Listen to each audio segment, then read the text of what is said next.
Hi ladies and gentlemen, welcome back to my channel.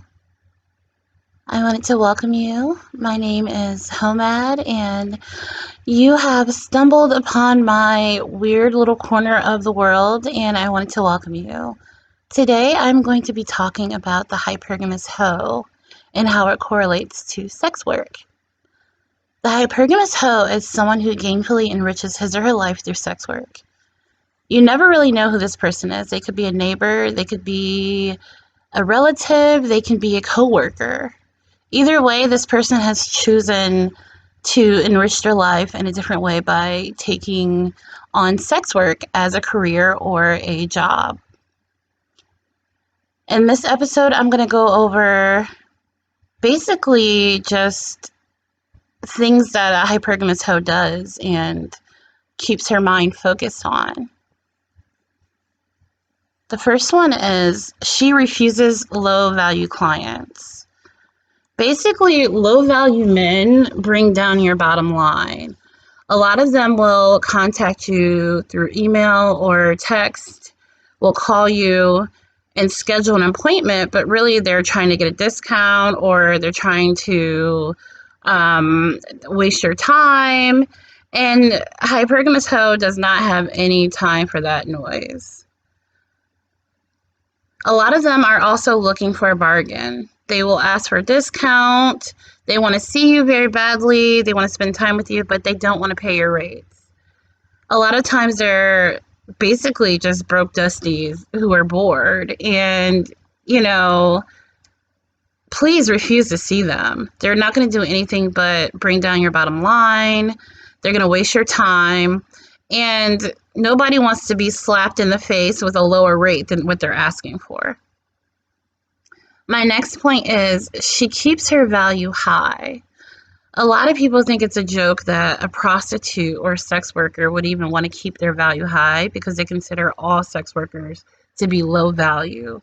However, it is what it is. There are going to be people in every single aspect of the world that look better than you, make more money than you, drive better cars than you.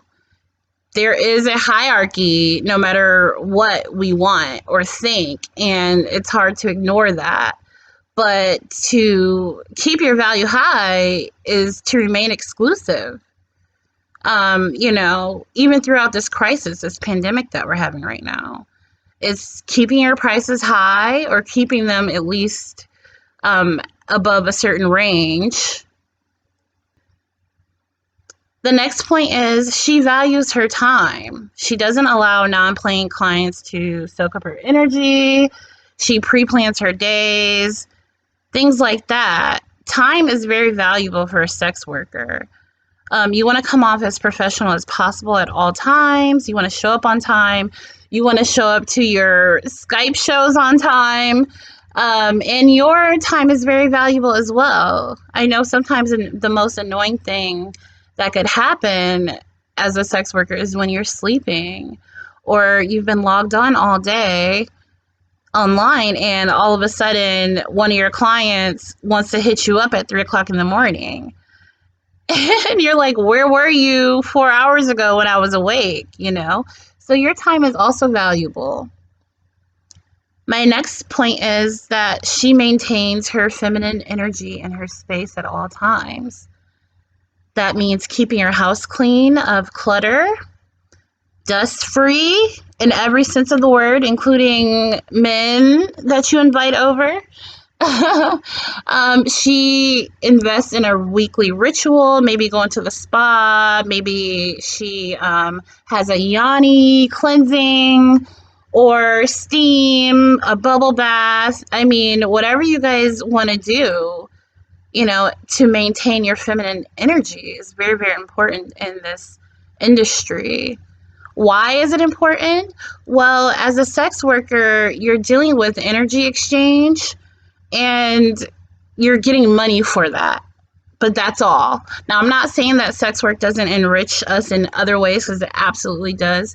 But at the core of it all, you're receiving only money. So therefore, whoever you invite in your presence is you're going to take on that energy most of the time via touching, speaking to them. You're interacting with this person. So you need to make sure that every single week and even every day you cleanse yourself of any kind of negative, bad, or unwanted energy that you may have picked up during a session of yours. A lot of men can be very, very big on energy vampiring, like energy vampires. So in order for a woman to be able to get back to her former glory, she has to replenish herself. Sex work is very exhausting. As much as I love men, they can be very, very tiring. And women know this at their core. We just don't say anything about it. And it can be very, very exhausting after smiling and taking care of a man and making sure that he's good and satisfied. And then when you're done, you're absolutely pooped. You're exhausted. So, ladies, gentlemen, please restore your energy. Go to the spa.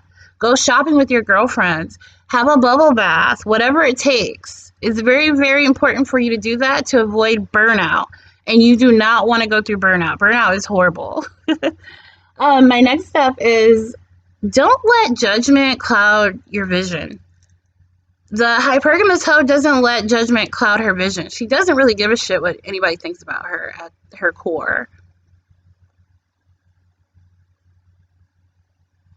She doesn't let the white noise and judgment detract her from her actual goal. For example, if you're in this industry because you want to buy yourself a house in 2 years, let that be your main focus and let that be your main goal. It doesn't matter if somebody finds out what you do. It doesn't matter if somebody finds out and they judge you for it. It doesn't matter what people are saying on the internet about prostitutes and whole life and all this other stuff. Don't worry about that. It's nobody's business, first of all. It's not your business to even care because these people are not paying your bills. You're paying your bills. Whole life is paying your bills. Okay? So don't even worry about what other people have to say about you and to say about this whole industry because they're not even in it. And a lot of people who are talking shit about it are hypocrites. A lot of people are watching porn every day. And I'm sorry, but if you're watching porn, you're part of it. You're part of the sex industry. You're a client, a consumer, and that also counts. There's a lot of hypocrites in the industry. So don't allow what people think about you cloud your judgment. Buy that house in 2 years and shut that shit down. My next step is that she puts herself first. The Hypergamous Hoe is selfish. She puts her needs first. She pays her bills. She charges what she wants to charge. She gets her money first before she does anything. She invests that money in her look, in her appearance, in her space, in her business. Maybe she buys a new laptop with the money that she has. Maybe she buys a new car, a washer, dryer, whatever it is that she wants. She puts herself first. In this industry, you have to put yourself first because you are in the service industry of taking care of other people. So if you're going to take care of other people, you have to make sure that you're good yourself. It's very, very important to put yourself first in this industry, or you will get got.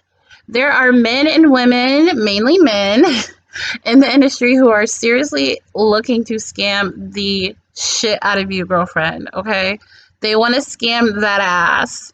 And if you don't put yourself first, if you don't get their money first before you do anything for them, they're going to scam you. You're going to get got. So put yourself first always. Put your goals and your needs first, and you're going to be able to bless a client that way. Or bless someone else who wants to get into the industry. My next one is she has an end game. She pretty much knows that she and her clients have a shelf life. And what I mean by a shelf life is everybody gets old. That's just part of life. There's nothing wrong with getting old. Being old is beautiful. I actually appreciate people who are older than me because they've walked through life. They have a lot of knowledge. They're very wise, and they're lucky. I mean, imagine how many people who haven't even reached that age yet. What if you don't reach that age? What if I don't reach that age? I really hopefully after all this is over with can lay on my deathbed in my 100s and just be like, I did that whole shit. I did that. That was me. I lived that life. I had a blast doing it. I saved a lot of money, saw a lot of awesome people, and I enjoyed it. I want to be that chick. And, you know your end game. Know when you're going to get out of this. Like I said, we all have a shelf life. There are going to be times where men are going to look at you and just be like, she's no longer what I want anymore. I want someone younger. Or they want a totally different person who has a different characteristic and look from you. Some clients are going to hit you up twice or once and never talk to you again, you know? But here's the thing. Clients are like buses. Whenever one passes, another one's going to come right after it. So don't even worry about that. But please have an end game. Know when you're going to get out. Invest in that time. You don't want to be 90 years old still being a sex worker unless that is what you set out to personally do. There's nothing wrong with that. But if you want to get out a lot sooner than 90 years old, because looks do matter, youth is very, very much valued in our industry. You want to have an end goal. Know when you're going to get out. Know what you want to do in the industry. Invest, make your money, and retire. My next goal is she invests in her future. She has a savings. I'll tell you what I do. I know this is crazy, but when you're in the sex industry, when you guys start making this money, you're going to be able to do all kinds of stuff you didn't think you would be able to do working a 9 to 5. I actually match my savings to my rent every month. So whatever I'm paying rent in any country that I'm living in, I take that same amount and I put it away in my savings. That way I'm not wasting all my money on rent. I'm currently traveling right now. I'm traveling the world. I'm globetrotting. So I don't have a mortgage right now out here in these streets, but I'm also paying someone else's mortgage. So I want to make sure if I'm setting aside $1,000 a month for rent, I'm also keeping $1,000 for myself. My next point is that investments, rainy day fund. Ladies and gentlemen, you need this rainy day fund in sex work. Look, this money starts piling up quick. Next thing you know, you got new Louis, you got you went to Sephora and racked up $1,000. That's fine. If you want to do that, go for it. But please make sure you have an investment in your future. Like, put some money away for yourself. It is so easy to spend money in this industry. It's not even funny. But one day you're going to be 80 years old and nobody's going to really want to pay to see your wrinkly ass titties anymore. So please save it while your titties are nice and supple and young and put it away for a rainy day. You're going to need it. They're talking about giving Americans loans for $5,000 towards your Social Security. That loan is going to acquire interest over the years. Some of us are not going to be 62 for another 30 plus years. Hello. So as a sex worker, what am I going to do over the next 30 years until I retire and get Social Security? Well, if I take out that $5,000 loan that Trump is trying to push towards us, I'm going to have all this interest to pay off. And the thing is, ladies, it's probably not even going to be around when we're in our 60s, man. I'm telling you, I don't think Social Security is going to make it for another 30, 40 plus years when a lot of us millennials are finally cashing in. So invest in your future. Have your savings ready. Have a rainy day fund. And make it do what it do. Okay, last but not least is keep your options open. The Hypergamous Hoe keeps her options open. She's still dating multiple suitors. Remember, hypergamy means to marry and date above your class or station. So as a prostitute, as a sex worker, as a sugar baby, as a cam model, as a phone sex operator, as a texter, whatever you want to call yourself, keep your options open. Don't get glued to one little client who's giving you money all the time. Okay, you never know when he's going to back out. He could stay a year, he could stay 6 years, or he could stay 6 months. You never know. Keep your options open. If you're in sex work, date wealthy men. Date men who are going to be able to take care of you. Date men who can match your own salary. You know, keep your options open.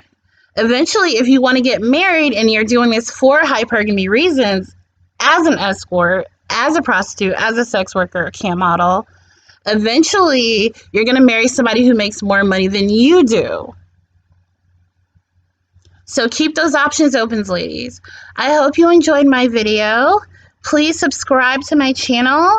Please let me know in the comments what you guys thought. Let me know what videos you guys would like me to put up, what you would like me to talk about. And I can't wait to see you again. Thank you so much.